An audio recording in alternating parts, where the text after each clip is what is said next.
Pan India star Prabhas నటించిన తాజా చిత్రం సలార్. బాహుబలి తర్వాత సరైన హిట్ కోసం వెయిట్ చేస్తున్న ప్రభాస్ కి సలార్ సినిమా కాస్త రిలీఫ్ ఇచ్చింది. మాస్ యాక్షన్ ఎంటర్టైనర్ గా భారీ అంచనాల నడుమ ప్రేక్షకుల ముందుకు వచ్చిన ఈ సినిమా ప్రభాస్ ఫ్యాన్స్ నుంచి సూపర్ హిట్ టాక్ తెచ్చుకున్న సాధారణ ప్రేక్షకుల నుంచి మాత్రం మిక్స్డ్ టాక్ తెచ్చుకుంది. దీంతో ఈ సినిమా కలెక్షన్లు కూడా అదే రేంజ్ లో ఉన్నాయి.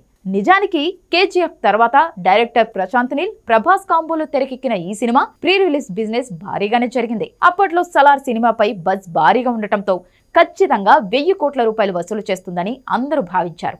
కానీ ఈ సినిమా 710 కోట్ల రూపాయల వద్ద ఆగిపోయింది.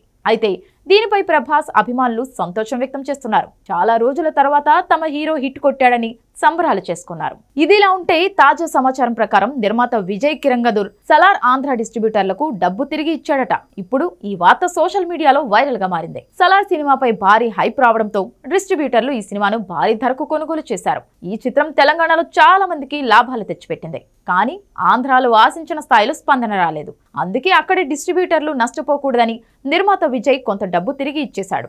దీంతో ప్రభాస్ అభిమానులు అయోమయంలో పడ్డారు. సలార్ హిట్ అయింది కదా, ఆంధ్రాలో ఎందుకు లాస్ వచ్చింది, వారికి డబ్బు ఇవ్వడం ఏంటి అంటూ కామెంట్లు చేస్తున్నారు. ఇకపోతే సలార్ చిత్రానికి సీక్వెల్ గా వస్తున్న సలార్ పార్ట్ 2 షూటింగ్ త్వరలో ప్రారంభం కానుంది.